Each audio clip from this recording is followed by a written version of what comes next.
Society of the Blind Eye is the 7th episode of Gravity Falls' 2nd season and 27th overall. In it, Dipper's actually trying to figure out who the author is, and signs point to McGucket, as well as a mysterious underground society. Shenanigans ensue. The episode begins with Lazy Susan seeing the gnomes, including Jeff, and she's taken away by a bunch of guys in red robes, leaving behind an eye with an X through it, which is a symbol we saw in a few past episodes. Dipper chewing his pen until it bursts is something that Alex Hirsch apparently does.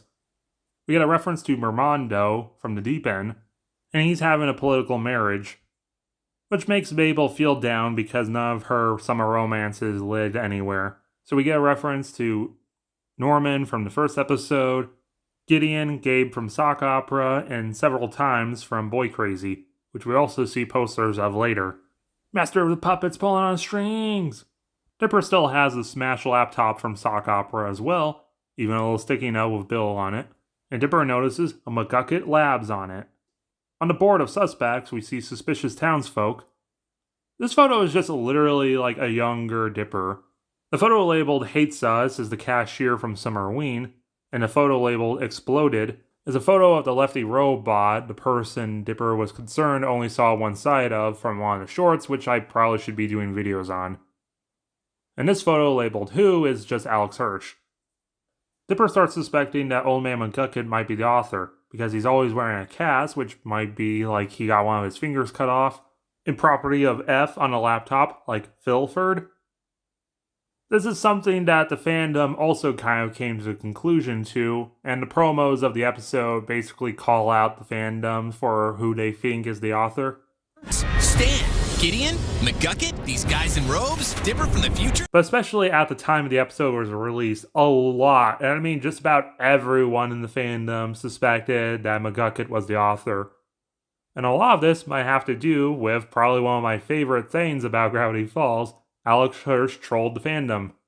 Around the end of season 1, Alex Hirsch kind of forgot to leave a red herring to who the author could be, and everyone already kind of guessed the twist. So April 9th, 2013, on 4chan, someone happened to leak a still photo that showed that McGucket might be the author. Plus, it looks a lot like another leak which did show up in the episode Gideon Rising. Alex Hirsch responded but immediately deleted it, which had the fandom going absolutely ballistic. Until it turned out it was all just a joke. Alex Hirsch made it all up with a drawing by Joe Pitt, just to get people off the trail. And yeah, literally everyone bought that back in the day. I find it funny that he posted it on 4chan, because it seems like the opposite of the show's actual fandom. Everything you like, I feel like Tumblr would be the Gravity Falls fandom. Tumblr is like a bunch of like progressive leftist women, and then 4chan is just like goblins. Goblins. Like Tumblr is just like, oh my god, what if these street characters were gay? And 4chan is just like, let's commit, boys. Either way, they grab the gang, including Wendy for once, and they decide to help out McGucket. And remember some blind eye thing. We see the agents, very briefly. Originally, there was meant to be an extended scene where we saw that the Museum of History had a bunch of locks on the door, just for Zeus to realize that the window was open. And in the commentary, originally, the Blind Eye Society was meant to be hiding out in an old Blockbuster rather than the History Museum. But it was changed because Alex wanted the season to be a little more serious than having the secret society hiding out in an old video store. McGucket actually swears. We get a "there's plenty of fish in the sea" scene between Wendy and Mabel. And I kind of love this scene because we actually get to see Wendy actually interacting with someone other than Dipper for once. Also Triforce from Zelda reference. The Blind Eye Society has a little gun thing that doesn't exactly erase your memories. It like pushes it back into your recessive memories and then makes a copy of it. Here we learn Lazy Susan's full name, Susan Wentworth, and we meet the society themselves.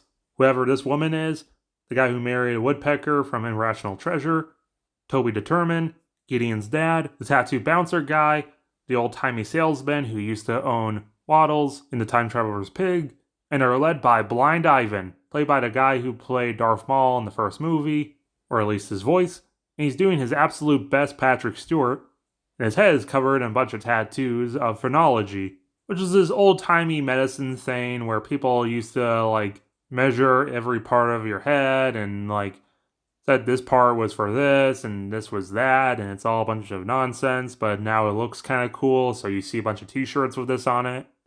Blind Eye uses their memory guns to try and erase the memories of the weird stuff going around the town, which is why the citizens don't really realize there's a bunch of weird stuff happening. Also, this guy's wearing a windbreaker. We see Robbie get his memory erased of what happened in Fight Fighters, and a lot of people use this as an excuse for why he doesn't remember Dipper and Double Dip, even though they interacted in the inconvenience scene. But I'm also pretty sure that's unrelated.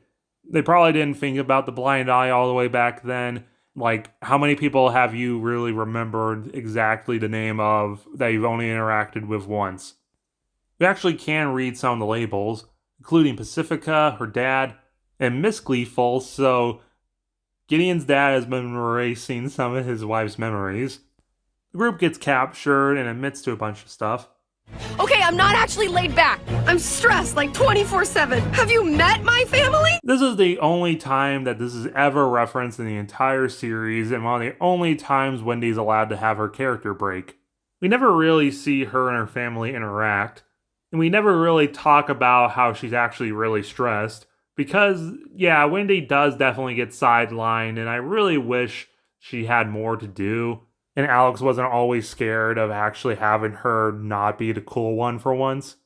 There's actually a kind of decent video I saw about this, explaining that Wendy kind of is a victim of the 2010s writing obsession of having strong independent women, but not really having them be dynamic enough to have different characters other than they're just strong and independent and don't need no man. Either way, McGucket saves the day because his memory is already broken. They erase the memories of the blind eye. Blind Eye even has a new career at singing, and they play McGucket's memories. Young McGucket was originally meant to be played by Jack McBrayer, but it didn't work out, so it's still just Alex Hirsch. Turns out McGucket worked with the author, you can see a Portal reference, and he also created the Blind Eye Society and the Memory Gun. And he created the Society and the Memory Gun as a way to get him to forget about the weird stuff he saw with the author. Even though in Journal 3 it was revealed that the author and McGucket already had a memory gun and they used it on some unpaid interns and Mexican labor to build the portal for them and then erase their minds after. You know, it's a device that makes your brain into mashed potatoes. It doesn't seem that crazy they forgot that. They already built it before McGucket left the author. 618 reference. Remember, that's Alex and Ariel Hirsch's birthday. McGucket overused the memory gun on himself and this drove him insane. And we get a backwards message as well as a cipher.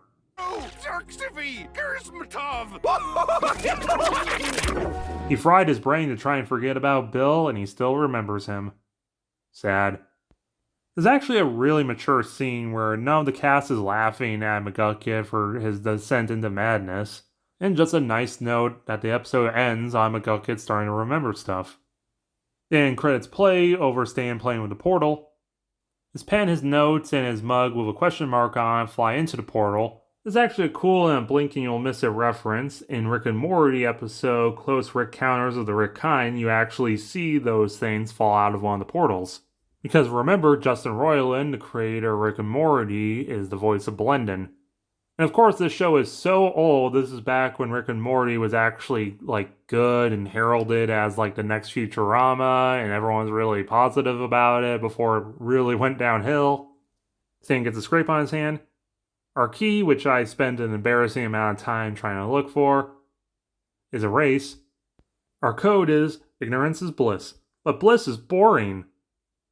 Our page is Gideon's tantrums, misspelled tattoos, Sandra's rejection, society's views, a fear of witches, a life of regret. These are the things that they tried to forget, referencing the members of the Blind Eye Society and why they probably joined up. Mabel outfit check. Her main sweater of the episode is this green one with a yellow dog on it, which has to be a reference to Jake the dog from Adventure Time because it's all stretchy. She doesn't wear another sweater, but we do see one that's a Hug Pug sweater. This is a great episode. I love the serious nature of the episode. I love seeing McGucket becoming a serious character and how he connects to the author. It was inevitable that this kind of show would have a secret society episode, and it does it very well. I love seeing more of Wendy. Really, there's just not a lot to hate about this episode. 10 out of 10.